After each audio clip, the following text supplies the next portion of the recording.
कुछ important definitions हैं, उनको जरा डिस्कस करेंगे। कुछ टर्मिनोलॉजीज, कुछ डेफिनेशन उनको डिस्कस करेंगे, उसके बाद फिर सिलसिला मजीद आगे बढ़ाएंगे। देखें, अब ना देखें, सिचुएशन को इस तरह से कि मैं पहले एक डेफिनेशन डिस्कस करूंगा which is called cost unit. अगर आप कॉस्ट यूनिट की डेफिनेशन देखेंगे तो कॉस्ट यूनिट का मतलब क्या होता है? कहता है is a unit of product और service to which cost can be related.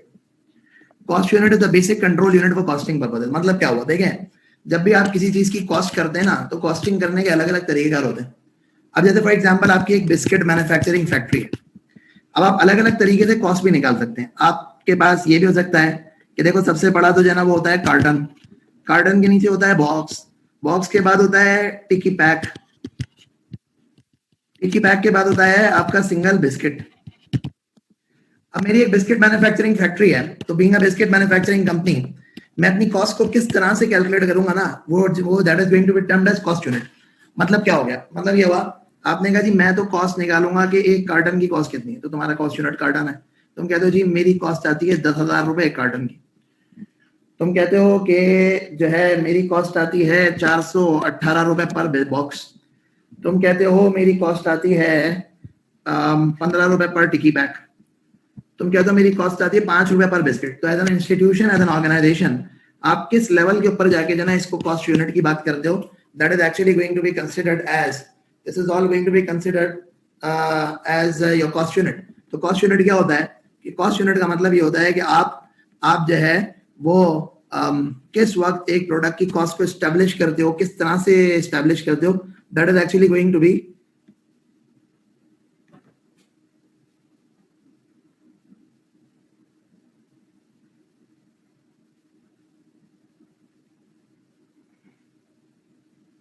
That is going to be considered as a cost unit. तो कॉस्ट यूनिट का कॉन्सेप्ट क्या होता है? कॉस्ट यूनिट का कॉन्सेप्ट ये होता है कि कॉस्ट यूनिट मींस कि वो स्मॉलेस्ट आइटम जिसके ऊपर आप कॉस्ट एस्टेब्लिश करते हो, दैट्स कॉल्ड कॉस्ट यूनिट।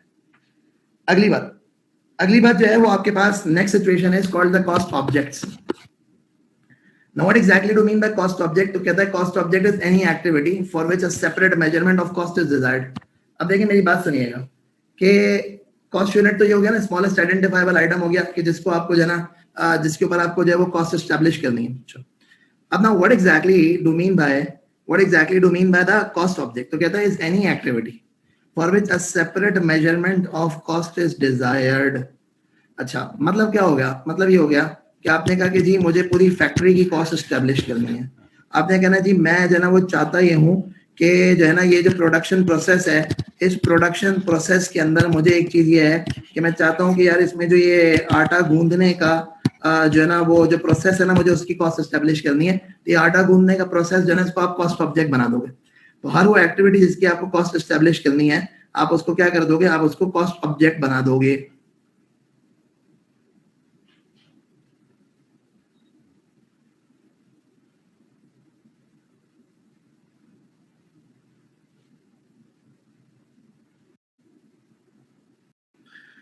अगली बात, एक तीसरी डेफिनेशन है which is called cost centre. ये कॉस्ट सेंटर का कॉन्सेप्ट क्या होता है ये मैं आपको समझाता हूँ। देखें, एक इदारे के अंदर बहुत सारे डिपार्टमेंट्स होते हैं, एक इदारे के अंदर बहुत सारी ब्रांचेस होती हैं, एक इदारे की बहुत सारी ऑफिसेज होती हैं। तो ये ब्रांचेस, डिपार्टमेंट्स, ऑफिसेज वगैरह वगैरह वगैरह, ये तमाम के तमाम जो है ये इदारे के वो एरियाज होते हैं जिसमें कोई ना कोई एक्टिविटी जरूर हो रही होती है। या अब ये देखें, अब जब इसमें कोई ना कोई एक्टिविटी जरूर हो रही होती है, तो उस केस में होता क्या है? केस में होता कुछ तरीके से आपको बात समझनी पड़ेगी। वो आपको बात ये समझनी पड़ेगी कि basically the cost centre is कि ये आपकी place are collecting places for cost before they are further analysed. Cost are further analysed into cost units once they have been traced to cost centre. मतलब क्या हुआ? मतलब ये हुआ कि ये मेरा प्रोडक्शन डिपार्टमेंट है। अभी मेरा प्रोडक्शन डिपार्टमेंट है, इस प्रोडक्शन डिपार्टमेंट के ऊपर मैंने पूरी कॉस्ट एलोकेट कर दी कि मेरे पूरे प्रोडक्शन डिपार्टमेंट की कॉस्ट कितनी है।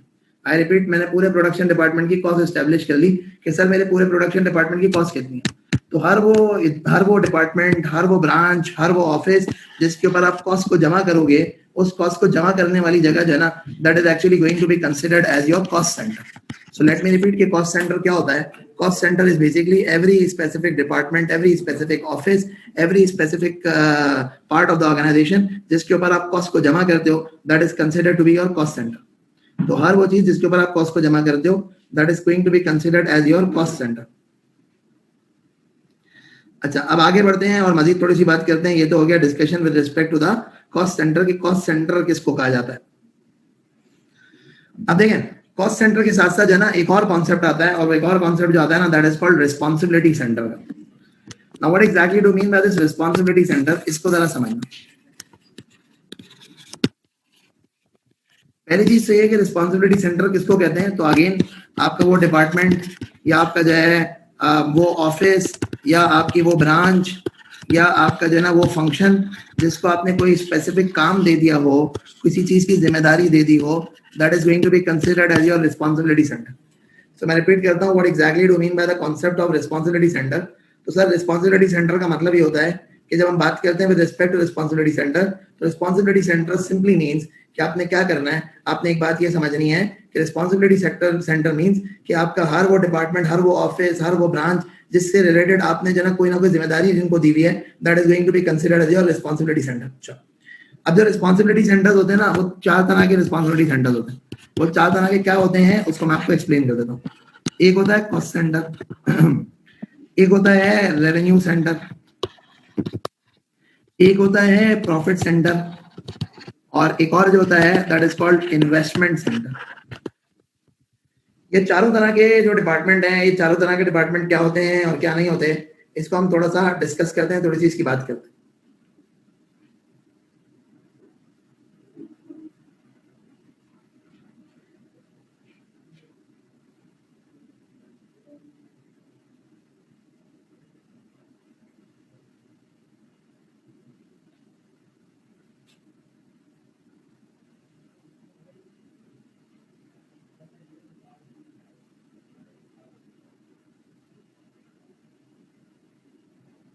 रिस्पॉन्सिबिलिटी सेंटर है ना, वो रिस्पॉन्सिबिलिटी सेंटर जो है ना चार तरह के। तो आपका एक ऐसा डिपार्टमेंट, एक ऐसा पार्ट जिसको आप जो है वो जिम्मेदारी दे रहे हो फॉर कॉस्ट।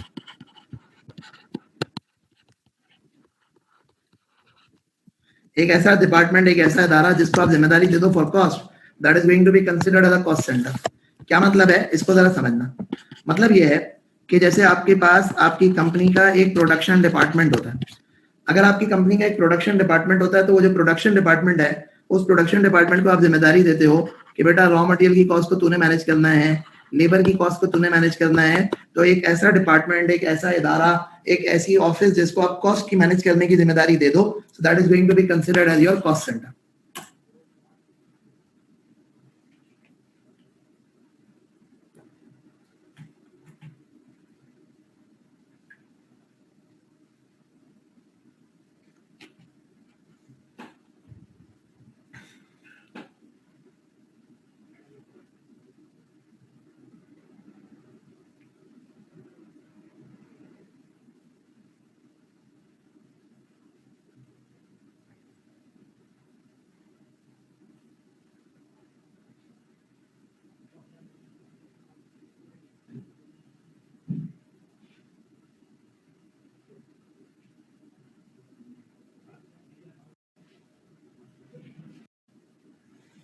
अगली के अंदर कि उसको रेवेन्यू जनरेट करके देना है, तो ऐसे डिपार्टमेंट को कहते हैं रेवेन्यू सेंटर। जैसे कि लाइक फॉर एग्जांपल एक कंपनी का सेल्स डिपार्टमेंट है। सेल्स डिपार्टमेंट की जिम्मेदारी क्या होती है मेजरली? सेल्स डिपार्टमेंट की मेजरली जिम्मेदारी ये होती है कि वो सेल्स डिपार्टमेंट का काम सिर्फ ये होता है कि भाई वो कॉस्ट को भूल जाए, वो खर्चों को भूल जाए, वो सिर्फ और सिर्फ एक चीज पे फोकस करे और वो है सेल। तो आपके इदारे का एक ऐसा फंक्शन जो कि सिर्फ और सिर्फ फोकस करता है, किसके ऊपर फोकस करता है? रेवेन्यू के ऊपर। So that is going to be considered as your, that is going to be considered as your revenue centre. अगली बात जो है वो नेक्स्ट आपके पास जो होता है that's actually going to be considered as your profit centre. Profit centre का कॉन्सेप्ट क्या होता है? प्रॉफिट सेंटर का कॉन्सेप्ट ये होता है, यूजुअली जो आपके इदारे की जो ब्रांचेस वगैरह होती है ना, उनके ब्रांच मैनेजर्स को आप क्या करते हो?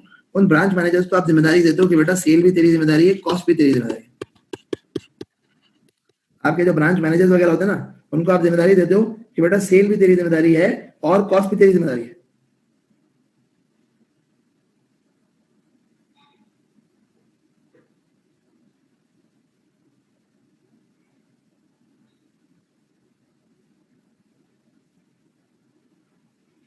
सही है। तो एक ऐसा डिपार्टमेंट, एक ऐसा पार्ट ऑफ द ऑर्गेनाइजेशन जिसकी जिम्मेदारी ये हो कि वो आपके इदारे की किस किस चीज को देखे, जो कि आपके इदारे की जो है वो सेल्स को भी देखे, कॉस्ट को भी मैनेज करे। तो उस डिपार्टमेंट को, उस ब्रांच को, उस डिवीजन को, उसको हम क्या कहते हैं? उसको हम कहते हैं कि that is actually a profit centre, यानी कि it's going to be focusing upon the profit.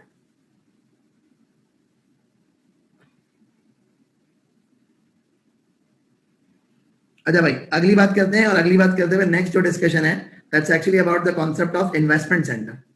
तो इन्वेस्टमेंट सेंटर क्या होता है? इन्वेस्टमेंट सेंटर आपके इदारे का वो वाला डिपार्टमेंट जिसको आपने जना बेसिकली सेल, कॉस्ट, तो ऑब्वियसली प्रॉफिट, तीनों की जिम्मेदारी दे दी।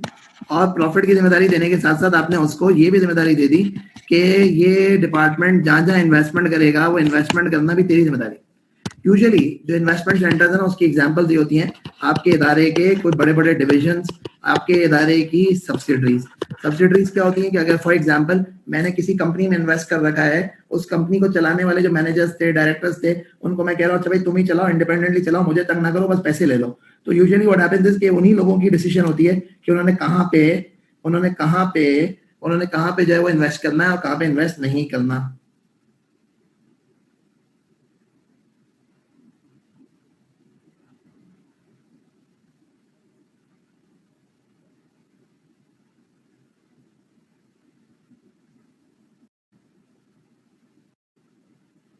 इदारे के वो डिविजन्स, वो कंपनीज, वो ब्रांचेस, जिन डिपार्टमेंट, डिवीजन वगैरह वगैरह को आप क्या करते हो? आप कहते हो कि यार जो है इनको कॉस्ट सेंटर, किसी को कॉस्ट की जिम्मेदारी दे दी, किसी को सेल की, किसी को कॉस्ट और सेल दोनों की, और किसी को आपने कहा भाई सब कुछ जिम्मेदारी, सेल, कॉस्ट, प्रॉफिट, इन्वेस्टमेंट वगैरह वगैरह। यानी सही है। तो this is going to be considered as a concept of responsibility centre.